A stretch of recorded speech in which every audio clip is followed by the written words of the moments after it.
Godātais Saeimas prezidija, godātie kolēģi.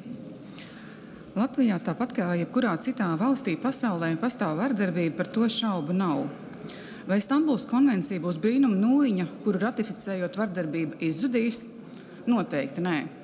Kā zināms, 63 no 66 Stambulas konvencijas pantiem jau ir pilnībā iekļauti Latvijas normatīvajos aktos.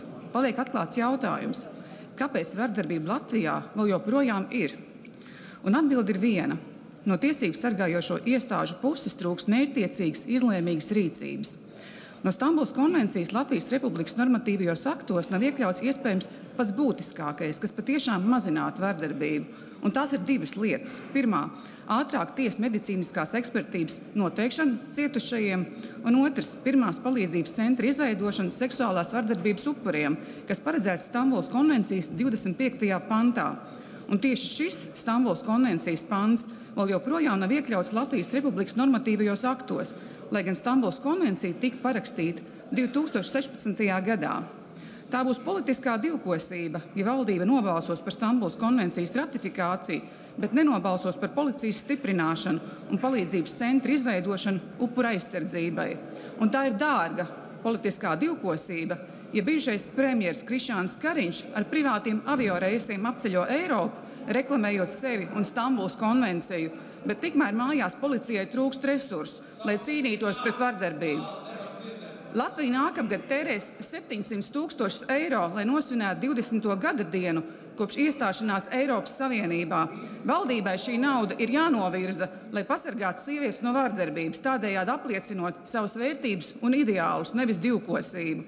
Tas pierādīt, ka gribam būt Eiropā ar reāliem darbiem, nevis sausām runām un šampaniešu glāzēm.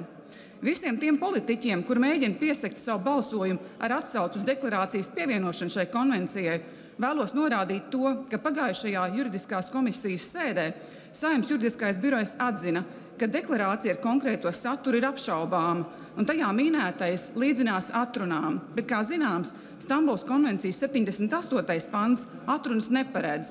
Līdz ar to konkrētā deklarācija pie Stambulas konvencijas ir tikai ilūzija, kam nav nekāda juridiska spēka, un tas norāda uz politiķu nezināšanu, nekompetenci vai tīšu maldināšanu. Un visbeidzot, vara nekad nav bezizmēra. Sabiedrība ievēlē 14. Saeimu konservatīvu.